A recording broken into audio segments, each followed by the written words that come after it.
자, 오늘 말씀 제목이 주의 빛을 힘입어, 이런 말씀 제목이에요. 욥기 29장 전체를 통해서 또 보도록 하겠습니다. 동영상으로 예배드리다 보니까 특별하게 옛날엔 좌우를 보고 뭐 인사하고 그랬었는데 오늘 두 손 높이 들고 저기 부산의 다이와 다이린에 위해서 한번 할렐루야 한번 합시다. 할렐루야. 두 손 높이 들면 아이들이 알아들을 거예요. 여러분에게도 늘 할렐루야가 넘치기를 바랍니다. 기뻐서 기쁨의 소리가 흘러 넘치기를 축복합니다. 여러분 신앙의 은혜 은총이 함께하여서요 놀라운 역사가 여러분과 함께하기를 바랍니다. 욥은 동방사람 중에 가장 큰 자였고 부자였습니다. 동방이 어디입니까? 근동아시아. 여러분이 중동이라고 하는 거기에요. 거기에서 최고 큰 자고 부자였어요. 어떤 일이 벌어졌을까요? 정말 그 부는 이루 말할 수 없었겠죠, 그죠? 오늘 그것을 막 회상하고 그런 장면들이 나옵니다. 그래서 지금은 근동아시아나 중동 지역을 누가 장악하고 있어요? 이슬람이 장악하고 있죠. 무슬림들이. 근데 이들을 보면 여러분 뭐 시아파, 수니파 이러잖아요. 어떻게 구분해요? 여러분 시아파는 뭐고 수니파는 뭐예요? 한번 들으면 잊어먹지 않게 쉽게 가르쳐 줄게요. 페르시아 알죠? 페르시아. 페르시아 쪽에 있는 사람들이 시아파예요. 페르시아가 어느 쪽이에요? 오늘날? 이란이 페르시아 후예라 그러잖아요. 그러니까 이란 쪽에 있는 사람들이 시아파예요. 그 다음에 나머지죠. 수니파는 수가 많아서 수니파예요, 실제로. 물론 어원을 따지면 다른데 그렇게 알아두시면 좋아요. 수니파는 무지 많습니다. 시아파는 전체 10분질도 안 돼요, 여러분. 그러니까 이란 중심으로 똘똘 뭉쳤다고 생각하면 됩니다. 그 수니파의 종주국은 어디냐? 사우디아라비아예요. 사우디아라비아 그 인근 국가 전부 뭐 이렇게 여기 대한민국까지도 수니파가 많아요. 그러면 자, 페르시아 지역, 이란을 중심으로 한 파가 시아파라 그랬죠. 요 팀은 좀 강성이에요.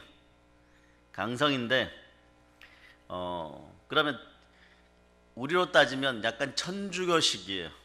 천주교식이고, 수니파는 숫자가 많죠. 그럼 어디예요? 수니파는 우리하고 좀 비슷해요. 개신교하고, 그 일반 기독교인들하고, 그러니까 많은 거예요. 여러 종파가. 그러면은 여러분한테 한번 질문해 볼 거예요. 테러는 누가 더 많이 일으킬까요? 시아파가 많이 일으킬까요? 수니파가 많이 일으킬까요? 여러분은 다 시아파라 그러죠. 강성이라 그러니까. 자, 이렇게 걸려들면 안 돼요. 거기는 명령체계이기 때문에 수직, 스승과 제자가 시아파에는 딱 정확하게 자리를 잡고 있기 때문에 너 하지 마 이러면 안 해요. 그 길거리 테러 정도 하는 정도예요. 여러분이 아는 IS에서부터 알카에다 막 이런 조직들이 전부 어디에서 나왔냐? 수니파에서. 왜 그럴까요? 서로 평등하다고 생각하니까 좀 자율적으로 테러 집단도 막 만들어가지고 서로 막 견제하면서 테러도 막 해버리는 거예요. 이제 알았죠? 그러니까 뭐 무슬림 얘기하려고 하는 것이 아니니까 거기에 동방사람 최고의 부자가 누구라고요? 욥. 그러니까 시아파하고 이제 수니파가 완전히 구분됐죠.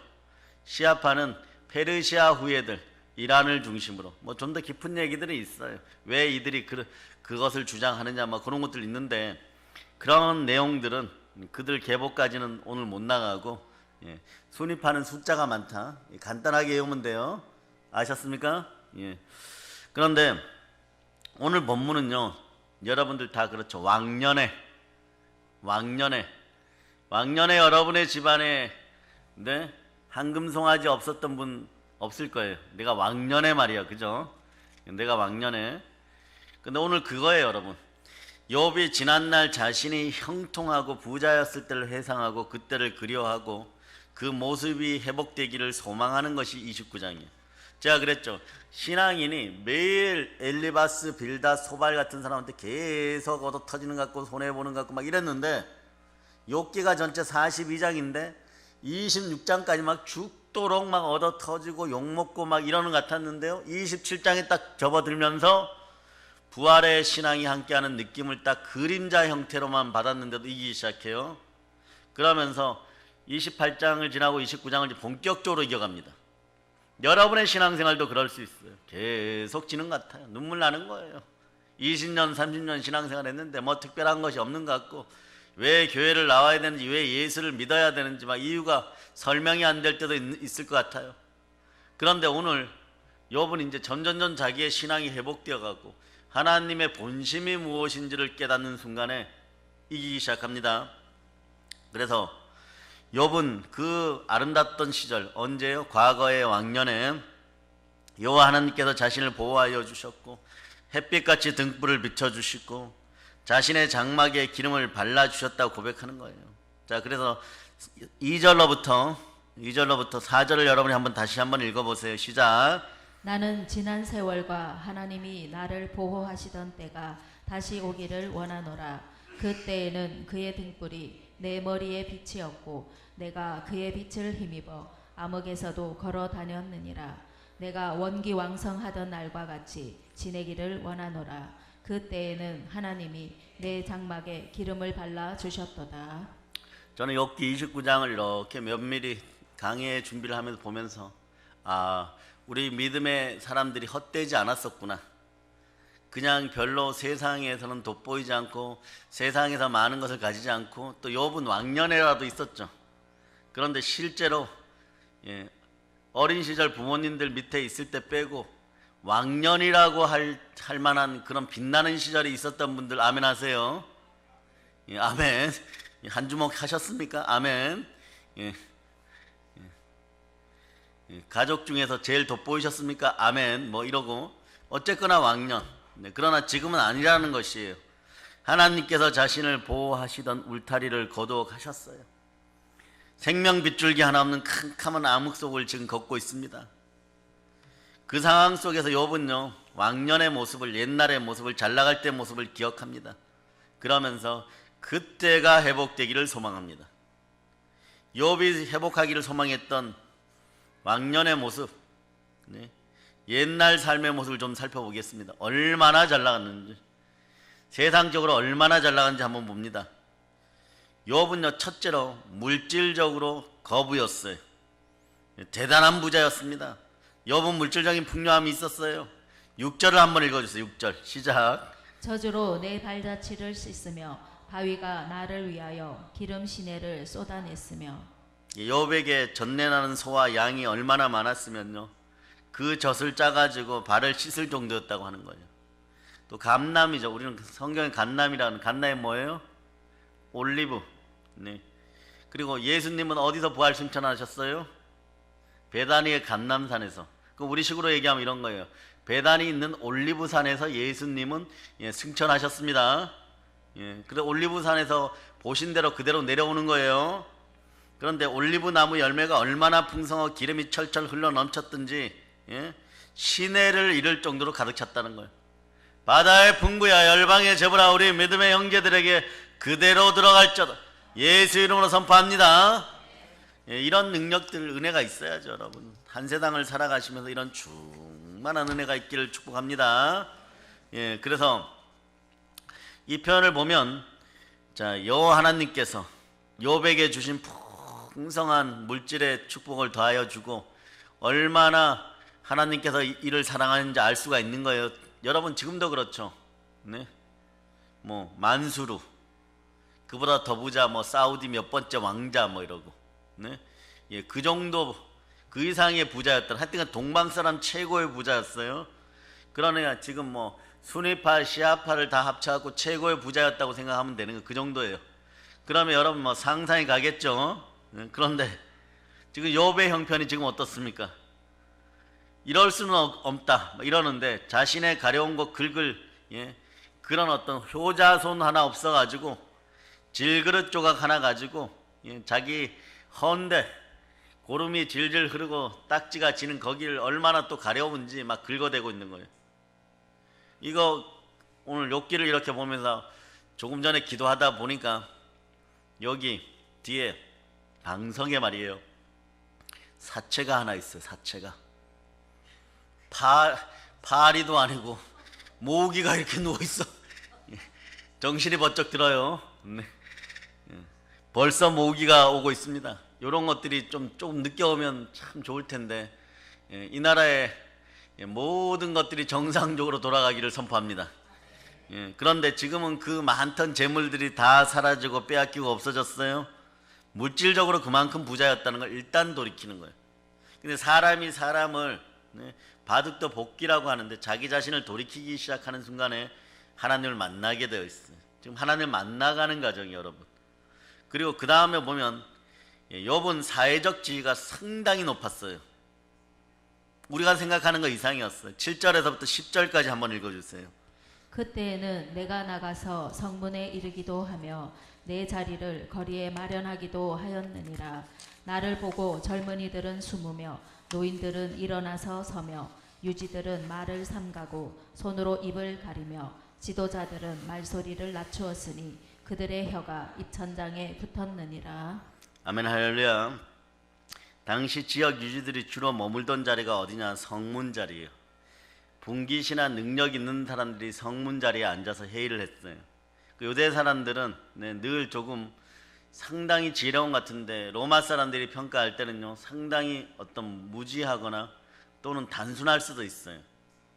여러분, 바울이 붙잡혀서 성전 앞마당에서 막 얻어 터질 때 로마 백부장이 군대를 충동시켰죠. 왜 출동시켰어요? 폭력 사태가 아니라 반란이 일어난 줄 알고. 그러니까 이 사람들은 무엇을 해도 성전이 없을 경우 성문 꼭대기에서 회의를 해요. 그것도 만장일치제로.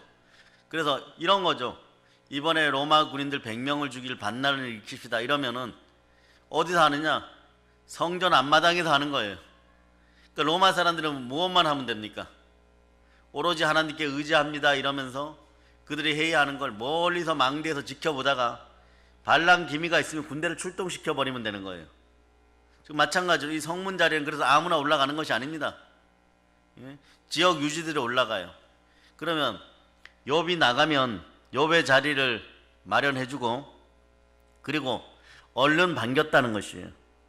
나를 보고 젊은이들이 숨었고 노인들은 일어나가지고 어떻게 했다고요?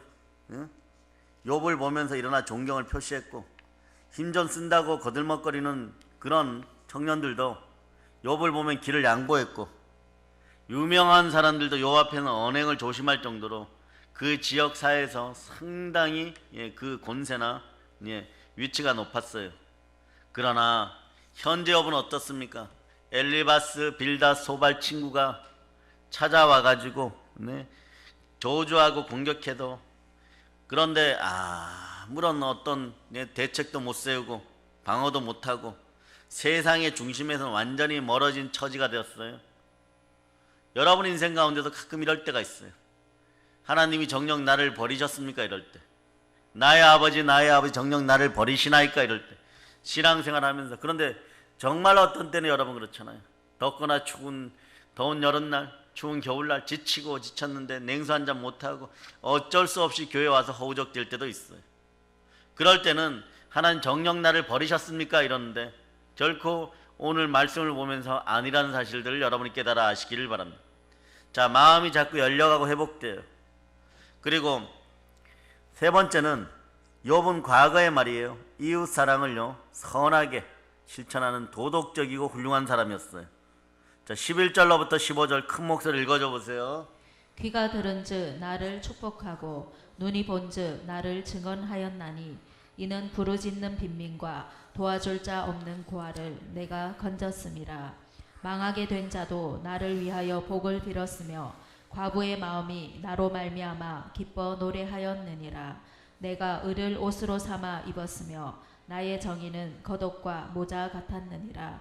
나는 맹인의 눈도 되고 다리 저는 사람의 발도 되고. 아멘 할렐루야.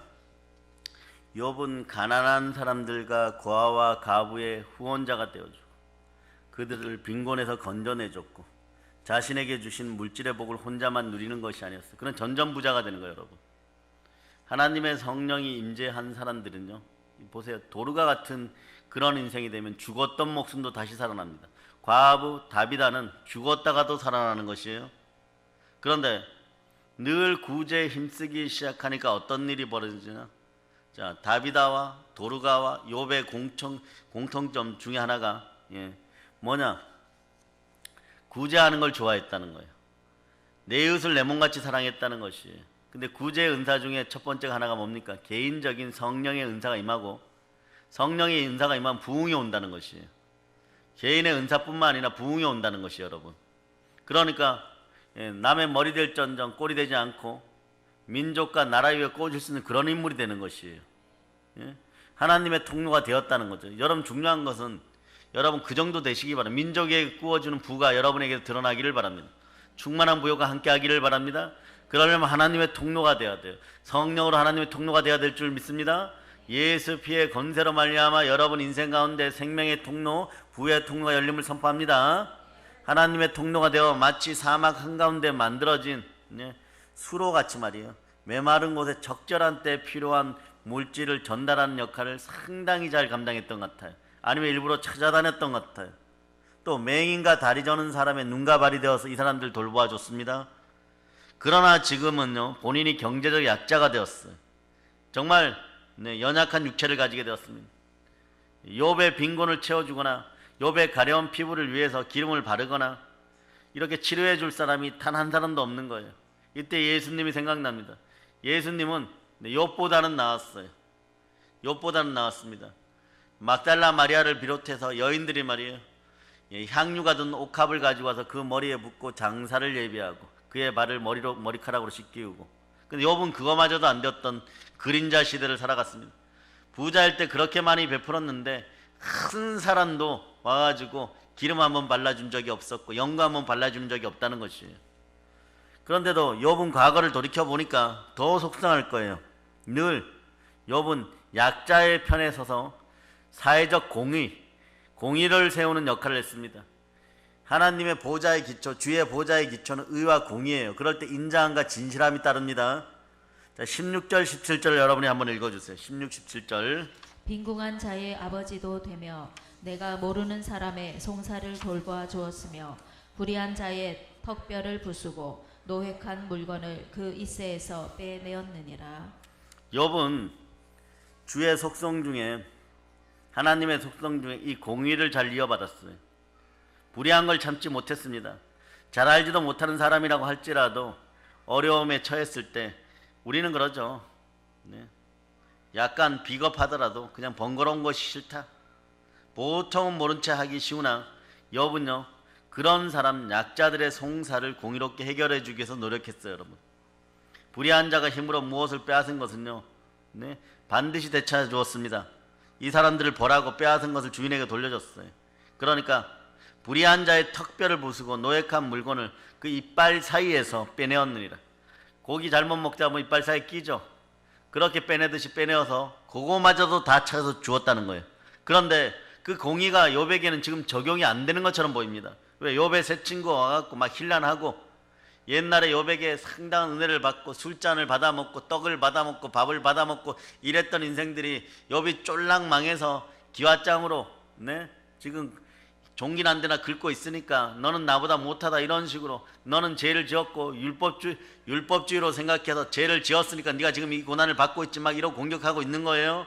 넘어지고 아프고 아내도 떠나서 자식들도 모두 잃어서 모든 재산을 다 잃어서 사랑하는 사람들 다 잃어서 너무 고통스러운데 말입니다.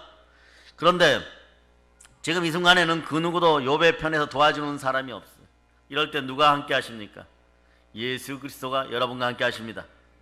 그러니까 자기 혼자 편에 서서 스스로를 변론해야 되는 거예요, 여러분. 다섯 번째는 뭐냐? 욥은 지식적으로, 학문적으로도 대단한 스승이었어요. 지혜로운 사람이었습니다. 욥은 마을 사람들에게 훌륭한 스승이었고 선생님이었습니다. 21절에서부터 22절까지, 자, 21절에서부터 22절까지, 자, 여러분들이 합독하시기를 바랍니다. 무리는 내 말을 듣고 희망을 걸었으며 내가 가르칠 때에 잠잠하였노라. 내가 말한 후에는 그들이 말을 거듭하지 못하였나니 나의 말이 그들에게 스며들었습니다. 아멘, 할렐루야. 자, 욥은요, 지혜자와 위로자가 되어서 많은 사람들이 교훈과 위로를 주었어요. 그러나 지금 그 누구도 이 깊은 갈등, 고난, 마음의 아픔 속에 들어와서 욥을 위로해 줄 지혜를 가진 사람 아무도 없어요. 건져주는 사람이 아무도 없습니다. 오히려 새 친구는 찾아와 가지고 악담이죠. 저주와 악담을 퍼붓고 있는 거예요. 여러분이라면 어떻게 하겠습니까?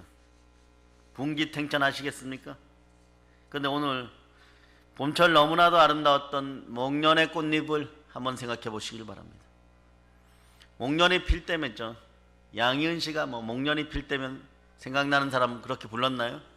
근데 목련이라는 것이 잎사귀가 커요. 근데 이게 뚝 떨어지면 어떤 일이 벌어지느냐? 한번 밟고 지나가면 시커멓게 바뀌더라고요. 예, 그것이 떨어진 자리는 처량하기 짝이 없어요, 여러분. 마치 욥의 모습이 봄날에 꽃잎 떨어진 나무 같다는 것이에요. 그러나 특히 너무나도 아름다웠고 빛나던 인생 욥이었기 때문에 오늘 이 사람의 외면적인 모습은 더 초라하기 짝이 없습니다. 사람이 빛나면 빛날수록 지옥의 구렁텅이로 떨어지면 더 처량한 거예요, 여러분. 여러분 무엇을 느끼십니까? 첫 번째로 인생의 꽃이 떨어질 때도 있다는 것이에요, 여러분. 아름다운 꽃잎이 언젠가 땅에 떨어질 때도 있다는 사실입니다. 우리 인생의 꽃잎도 떨어질 때가 있는 거예요. 하나님과 늘 동행했었고 이웃을 사랑하는 삶을 살았고, 여러분 얘기예요, 여러분.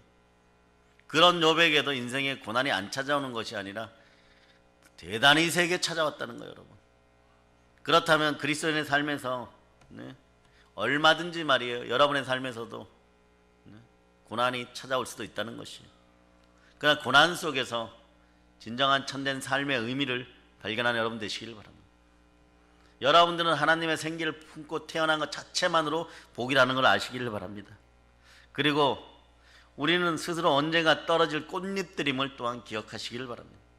먼저 떨어지냐 나중 떨어지냐 이런 것이에요, 여러분. 먼저 떨어진 꽃잎들은요, 나중 떨어지는 꽃잎들을 바라볼 수 있고, 아직 떨어지지 않은 꽃잎들은 먼저 떨어진 꽃잎들을 정죄하거나 비판하지 않는 겸손함이 있기를 축복합니다. 지금 내가 신앙생활 잘하고 있고 자녀들도 잘 풀리고 직장에서 인정받고 여러 가지로 부족함이 없는 삶을 살고 있는 순간에도 기억해야 될 것이 있어요. 오늘 보세요. 하나님이 욥의 울타리를 사단이 청구하는 대로 들어줬고 욥이 하나님을 배신하지 않을 거라는 그것을 확실히 아셨던 하나님이 다 들어주니까 울타리를 거두어 가니까 하루아침에 근동 최고의 동방사람이 하루아침에 알거지가 되고 병자가 되어버립니다. 그리고 고독 가운데 휩싸이는 외로운 남자가 되어버립니다.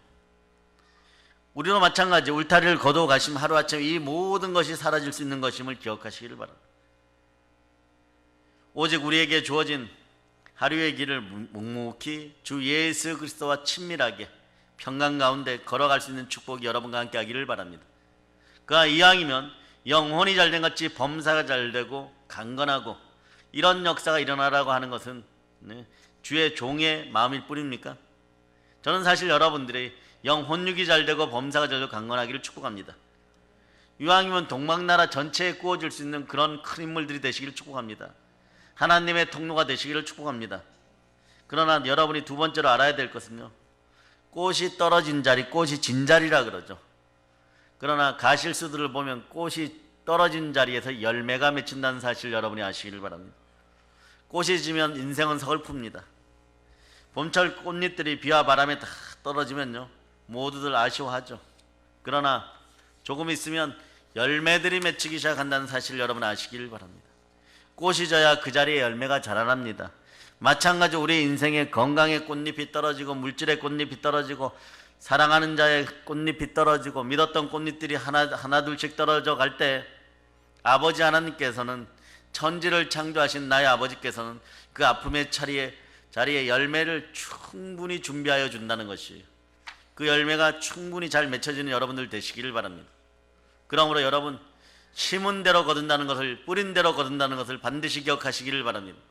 자, 갈라디아서 한번 찾아보세요. 6장. 자, 갈라디아서 6장 찾으셨어요? 자, 6장 5절로부터 7절까지 여러분 읽어주세요. 각각 자기의 짐을 질 것이라. 가르침을 받는 자는 말씀을 가르치는 자와 모든 좋은 것을 함께 하라. 스스로 속이지 말라. 하나님은 업신여김을 받지 아니하시나니 사람이 무엇으로 심든지 그대로 거두리라. 아멘 할렐루야.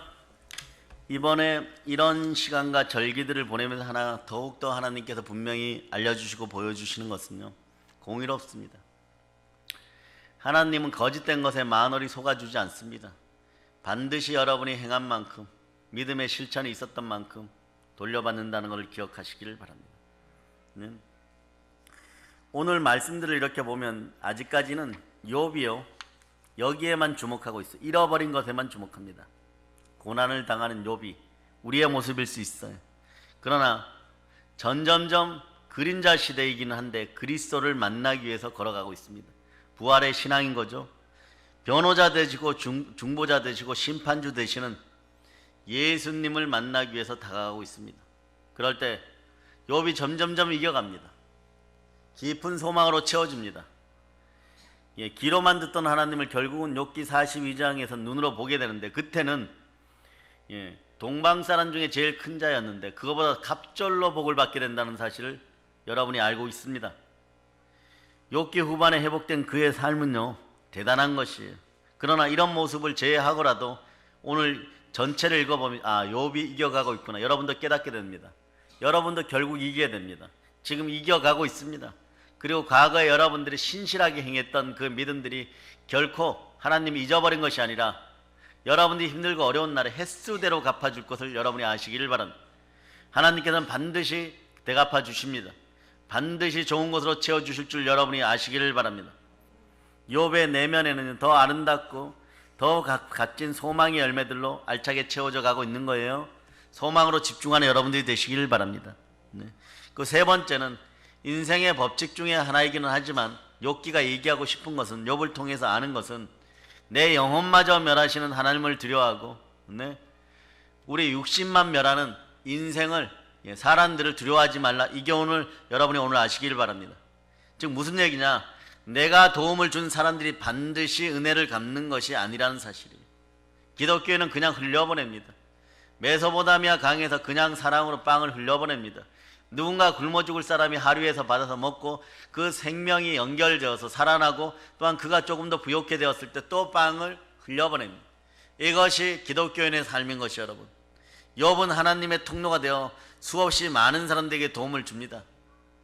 기독교인은 때로는 이리 때리고 저리 때려도 늘 수동적이고, 네, 아무것도 하지 않은 연약한 자들 같지만 하나님이 허락하신 범위 내에서 계속해서 우물을 줍니다. 이삭이 우물을 팠을 때 빼앗기고 또 우물을 팠을 때 빼앗깁니다. 그러나 중동 사람들은 알고 있었던 것입니다. 우물은 하나님이 허락하여야지 물이 솟는다는 것을. 자기는 몇십 개를 파도 안 되는데 이 사람은 파기만 하면 우물을 줍니다. 그러니까 네 번째 우물을 파고 났을 때 어떤 일이 벌어지냐, 그 나라의 왕이었던 아비멜렉과 비골이 와서 군대 협정을 맺듯이 협약을 맺어서 친구로 남게 되는 것입니다. 그때 이삭의 부는 한 나라를 상대할 정도로 부여해졌다는 것입니다. 냄새나는 목축업자였지만, 냄새나는 욥과 같은 사람이었죠. 냄새나는 목축업자였지만 항무지 같은 나대지를 받아갖고 씨만 뿌리니까 밀을 뿌리든 보리를 뿌리든 쌀을 뿌리든, 네, 100배, 60배, 30배로 최소 100배 이상으로 막 그 이상 막 풍년이 들어버리니까 요셉의 창고에서, 여러분, 네, 이집트의 총리 되었던 요셉의 창고에서 세앙지가 굶어 죽었다는 얘기를 들어본 적이 없을 거예요. 나라 전체를 살리는 부가 이삭에게도 요셉에게도 있었던 것입니다. 이러한 능력들이 나타나기를 바랍니다. 욥은요, 첫 번째 왕년의 말이에요, 하나님 앞에서 동방사람으로 제일 큰 사람이었을 때 하나님의 통로가 되어서 수없이 많은 사람들에게 도움을 주었습니다. 그러나 욥은 오늘 넘어지고 처량한 신세가 된 지금 욥을 곁에서 돕는 사람이 한 명도 없고, 만약 우리가 욥이라면 어떤 생각을 하겠어요? 커다란 배신감을 느꼈죠. 그럴 필요 없습니다. 네.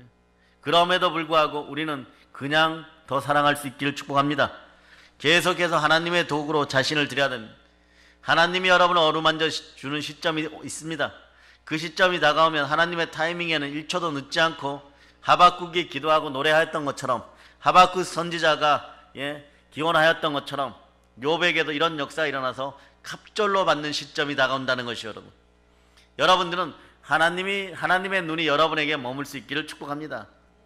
나를 이곳에 심으신 분이 다름 아닌 사람들이 아니라 하나님이라는 사실 여러분 기억하시기를 바랍니다. 특이한 것은 지금 예배를 드릴 때 한 앞에 2분, 뒤에 1분 정도 더 앉아도 우리는 능히 예배를 충분히 드릴 수가 있어요. 그 전까지는 몰랐었어요. 그 오늘날 알게 되는 것입니다. 교회가 좀 큰데 아직 성도가 없는 이유들을 몰랐는데 이번 절기를 우리가 잘 넘김을 여러분들이 기도하시기를 바랍니다. 그 세상 앞에서도 동영상으로 예배 드려도 여러분들이 늘 잘 준비하고 청결히 하여서 치유의 능력이 드러나는 그런 교회임을, 복을 나눠주는 교회임을 여러분들이 알리시기를 바랍니다. 우리는 계속해서 하나님의 도구로 여러분들 드릴 수 있기를 축복합니다. 여러분들이 은혜를 갖지 않는 사람들을 보면요, 어떤 생각이 들겠어요? 그러나 여러분들이 알아야 됩니다. 그 순간에 억울함을 당하고 의를 위해 핍박받을 때 하나님 보고 계시고 여러분들을 위로해 주시고 여러분들에게 천국을 선물한다는 사실을 기억하시기를 바랍니다.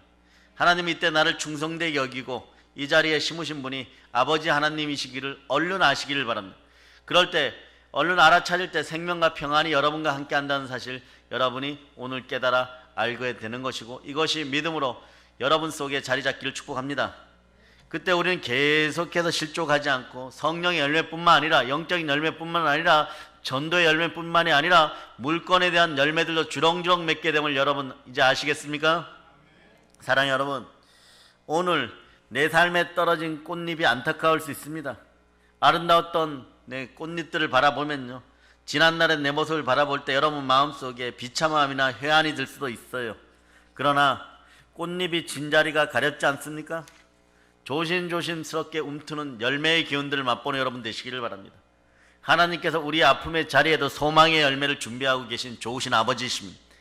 그 아버지가 우리를 얼마나 사랑하셨냐 그러면 우리를 구원케 하기 위해서, 죽음의 권세 앞에서 우리를 구원케 하기 위해서 독생자 예수 그리스도를 보내셔서 우리를 구원하시고 양자의 영을 불러서 아버지 하나님을 아빠 아버지라 부를 수 있게 하신 것입니다. 십자가의 꽃잎이 진 자리에 부활의 열매를 준비하시는 하나님이십니다. 그분이 우리 아버지 하나님이십니다. 오늘도 나의 삶에 조심스레 열매를 준비하고 계심을 믿음으로 알고 살아가시길 축복합니다. 세상의 모든 꽃잎이 떨어지는 것을 개의치 마세요. 영원한 열매가 맺힐 것을 희망으로 품으시고 소망으로 집중하시기를 바랍니다. 그런 기대감을 가지고 사랑으로 전진하면 믿음의 은혜 은총이 함께하고 바다의 풍부와 열방의 재물이 여러분에게 올 것을 여러분이 아시기를 바랍니다. 사도 바울은 로마서 8장 18절에서 이걸 믿음으로 선포합니다. 생각하건대 현재의 고난은 장차 우리에게 나타날 영광과 비교조차 할 수 없도다. 그 영광의 열매를 먹는 여러분이 되시길 바랍니다. 욥기 29장은 이걸 얘기하고 싶었던 거예요. 현대 크리스찬들이요, 기독교인들이요, 그대들이 열심히 살았다는 걸 안다. 늘 섬기고 구제하고 신실하고, 네? 시간을 아껴가며 다른 사람을 도왔다는 걸 안다. 근데 너희들 마음에 회한이 많이 쌓이고 너희들 마음에 아픔이 있는 줄 안다. 그러나 욥을 보아라. 너희들 마음속에 있는 그 해안과 욥이 겪은 해안이 누가 더 클까요? 그럼 여러분이 욥이요 하고 대답하겠죠. 그런 욥도 갑절로 부흥되었느니라. 너희들의 삶은 100배, 60배, 30배 차원을 넘어 1000배, 10,000배로 복될 것임을 믿어지느냐? 아버지 하나님의 손을 꼭 붙잡는 여러분 되시기를 바랍니다. 우리 모두 떨어진 꽃잎의 자리에서 정성스럽게 세밀하게 우리에게 맞는 열매를 준비하시는 아버지 하나님의 그 사랑을 누린 여러분 되시기를 바랍니다. 그러면 어제까지의 상실감, 오늘까지의 상실감은 완전히 사라질 줄 믿습니다. 현재의 상실감을 소망으로 극복시키게 하는 하나님의 자녀이기 때문에 충만한 능력이 이제 교회 안에서 여러분 속으로 들어가기를 바랍니다. 에베소서 1장 마지막 성경 구절이에요. 1장 22절로부터 23절. 여러분들이 합독하십니다. 또 만물을 그의 발 아래에 복종하게 하시고 그를 만물 위에 교회의 머리로 삼으셨느니라. 교회는 그의 몸이니 만물 안에서 만물을 충만하게 하시는 이의 충만함이니라. 예, 넘어진 자리에서 일어나게 하시고, 네, 꺾어진 자리에서 다시 세우시는 하나님을 만나시기를 축복합니다. 네, 만물을 충만케 하는 그 충만한 능력이 교회 가운데 함께하고 있음을 여러분이 믿어 아십니다. 여러분, 원수의 목전에서 상을 베푸시고 잔치상을 베푸시고 내 머리에 기름을 부으신 하나님이십니다. 원수의 앞전에서 높여주신 하나님이십니다. 여러분들 앞에, 여러분들 앞길에 성령으로 하나님이 함께 하십니다. 이 충만한 복을 누린 여러분 되시길 바랍니다. 욥이 이겨가듯이 여러분들은 더 빠른 걸음으로 이겨나갈 것을 믿습니다. 우리는 곧 모든 것을 승리합니다.